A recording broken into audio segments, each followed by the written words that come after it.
Good morning student. आज आप लोग पाठ 8 पढ़ेंगे जिसका शीर्षक है सर चंद्रशेखर वेंकट रमन, जिसके लेखक हैं विष्णु प्रभाकर। यह एक प्रेरक प्रसंग है। बच्चों अब आइए बुक खोलिए और देखिए। 29 मई 1957 यानी 29 मई 1957 ईस्वी बंगलौर के साध्य आकाश में श्यामल मेघ घिर आए हैं। घूमते घूमते सहसा हमारे आतिथ्य धनजी भाई बोल उठते हैं, रमन इंस्टीट्यूट देखोगे? और उत्तर की प्रतीक्षा किए बिना गाड़ी को एक विशाल और भव्य भवन के अहाते की ओर मोड़ देते हैं। द्वार पे लिखा है यह आम रास्ता नहीं है, बिना आज्ञा प्रवेश वर्जित है। मैं हठात उस ओर संकेत करता हूँ तो धनजी भाई कहते हैं यह तो विदेशियों के लिए लिखा है, संस्था हमारी है, हमें कौन रोक सकता है। और बरामदे के पास गाड़ी रोक कर चपरासी को पुकारते हैं, रमन साहब हैं, उनको बोलो कि हम आए हैं। कुछ कहूँ कि इससे पूर्व ही देखता हूँ कि अंदर से आकर एक व्यक्ति तेज़ी से अंग्रेजी में कह रहा है, मैं जानता हूँ तुम बिना आज्ञा अंदर आए हो, पर कोई बात नहीं, किसी से कहना मत, मेरे पास 15 मिनट है। हम लोग संभल गए कि ये तीव्र गति से आगे बढ़ जाते। हम विश्वास ही नहीं कर पाते कि नोबल पुरस्कार प्राप्त प्रकाश एवं नाद विज्ञान के विशेषज्ञ विश्व प्रसिद्ध वैज्ञानिक सर चंद्रशेखर वेंकट रमन यही हैं।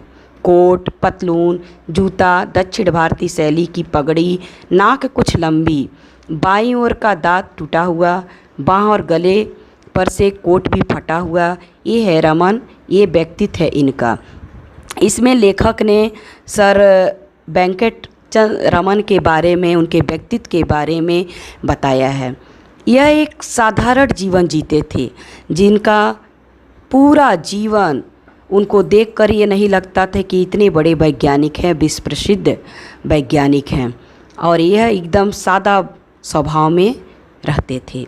विचार तीव्र गति से उमड़ते घुमड़ते उतनी तीव्र गति से वे बोलते चले जाते हैं। सहसा गंभीर होकर ये मेरी ओर मुड़ आते हैं और पूछते हैं, जानते हो मेरा मतलब क्या है?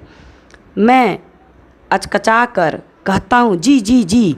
तभी यशपाल जी हंसते हुए मेरा हाथ दबाते हैं। क्या खाक जानते हो? यह तो उनका तकिया कमाल है। रमन जी का यह तकिया कलाम था। बच्चों सचमुच उस 1 घंटे में वे अनेक बार इस वाक्य का प्रयोग करते हैं। आरंभ में उन्होंने कहा था मेरे पास तो 15 मिनट है, लेकिन जब हम उनसे विदा लेते हैं तो पता चलता है कि 1 घंटा कभी का बीत चुका है। जल प्रलय के सिद्धांत की व्यर्थता से लेकर पत्तों के कोयले के नाना रूपों में रूपांतरण, हीरे के निर्माण, नाना धातुओं, ग्रेनाइट, न जाने इन सब के बारे में ये हम अवैज्ञानिकों को क्या क्या बता देते हैं। तीव्रता से बोलते रहते, देखो यह है आयल डायमंड, यह इंस्टीट्यूटियल डायमंड है, ये मोती है, चमकते हैं, ना ना ना ना ना, ना इन्हें छूना मत। हीरे कोयले की खानों में ही पैदा होते हैं, पर उनको चमकदार बनाने के लिए कितना परिश्रम करना पड़ता है। तुम तो जानते ही हो कि भारत में नोबेल पुरस्कार पाने वाले 2 व्यक्ति थे। अब एक मैं ही जीवित हूँ, इसलिए मेरी मुसीबत है। बीच बीच में वे ऐसी बातें कह जाते हैं कि जिनका कोई पूर्वार पर संबंध नहीं होता, लेकिन अर्थ अवश्य होता है। उनके संग्रहालय में नाना प्रकार के शंख, सीपियाँ, तितलियों का भंडार, समुद्र के नाना रूप जीव जंतु हैं। आग्रहपूर्वक वे एक एक वस्तु को दिखाते हैं, दिखाते ही नहीं समझाते हैं। घूम घूम कर पूरा भवन दिखाते हैं, बाग दिखाते हैं, कहाँ क्या बनाने की उनकी कल्पना है, यह सब बड़ी आत्मीयता से समझाते हैं। और बीच बीच में सहसा हमारी ओर मुड़कर कह उठते हैं, क्या तुम इस बारे में कुछ लिखोगे? मैं जानता हूँ तुम कुछ नहीं लिखोगे। फिर एक क्षण बाद कहते हैं, यदि लिखो तो यह अवश्य लिखना कि ऊपर की मंजिल की खिड़की से चारों ओर का दृश्य बहुत मनोरम दिखाई देता है, और फिर साध्य मेघों की तरल छाया में दूर तक फैलती हुई हरती वसना पहाड़ियों और ऊंचे वृक्षों को स्निग्ध दृष्टि देखते हुए कहते हैं, है ना बंगलौर सुंदर। मैं कभी उनकी ओर देखता हूँ, कभी चारों ओर के सौंदर्य पर दृष्टि डालता हूँ। इंस्टीट्यूट के भीतर भी तो सब कुछ सुंदर ही सुंदर है। अचानक दृष्टि ब्लैक बोर्ड पर अटक कर रह जाती है। उस पर विज्ञान के किसी सिद्धांत के बारे में कुछ लिखा है। मैं कह उठता हूँ, कितना सुंदर, अच्छा है, मोती जैसे। वैज्ञानिक रमन मुस्कुरा कर कहते हैं, विज्ञान आदमी को सौंदर्य की ही प्रेरणा देता है। इसी प्रसंग में सुधीर कहता है, मेरी पुस्तक में आपका चित्र है। वे तुरंत उसके कंधे पर हाथ रखकर बोल उठते हैं, तो तुम विद्यार्थी हो, मैं तुमको कुछ ऐसी वस्तुएं दिखाऊंगा जो किसी को दिखाना पसंद नहीं करता। मेरे साथ आओ। और वे हमको अपने छोटे से कमरे में ले जाते हैं जिसमें कई अलमारियां हैं। वे उन्हें खोलते हैं और देखते देखते हमारे सामने नाना रंग के अनेक मेडल और उन अनेक प्रमाण पत्रों का ढेर लग जाता है। अनेक मेडलों के बीच में प्रकाश फेंकते हुए नोबेल पुरस्कार के उस भव्य पदक को हम बड़ी उत्सुकता से देखते हैं, जो उन्हें सन 1930 ईस्वी में भौतिक विज्ञान के क्षेत्र में उल्लेखनीय काम करने के लिए मिला था। श्री रमन ने अपना जीवन भारतीय अर्थ विभाग में असिस्टेंट अकाउंटेंट जनरल के पद से आरंभ किया था, लेकिन शीघ्र ही वे विज्ञान के क्षेत्र में आ गए। फिर तो विश्व के सर्वोच्च कोटि के वैज्ञानिक श्रेणी में पहुंचकर ही रुके। उन्होंने विज्ञान की शिक्षा विदेशों में नहीं प्राप्त की, इसी देश की मिट्टी में अपनी महानता को खोजा।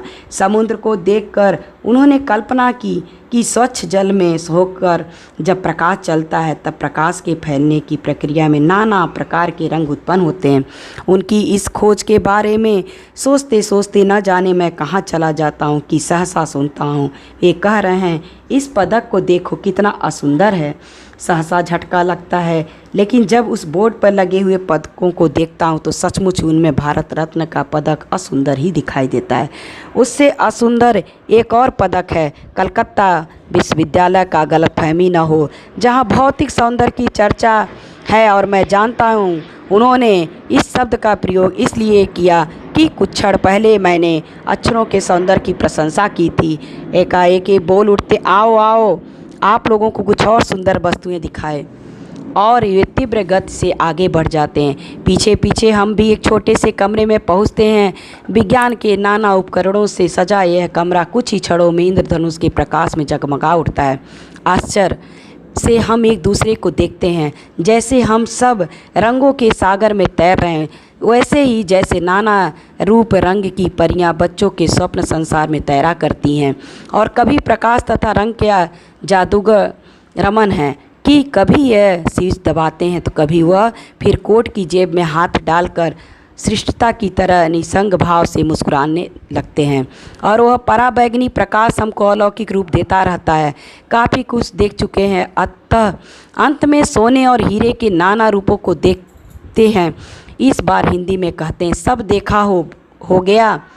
और फिर बोल उठते हैं, मैंने तुम्हें इतना समय दिया, मेरा भी एक काम करना, तुम लोगों को कहीं से हीरे मिले तो मेरे पास भेज देना, अच्छा। और फिर वही शिशु सुलभ शरारत भरी मुस्कान। हम भी मुस्कुराते कह देते, अवश्य भेजेंगे। हम सब छत पर आ गए।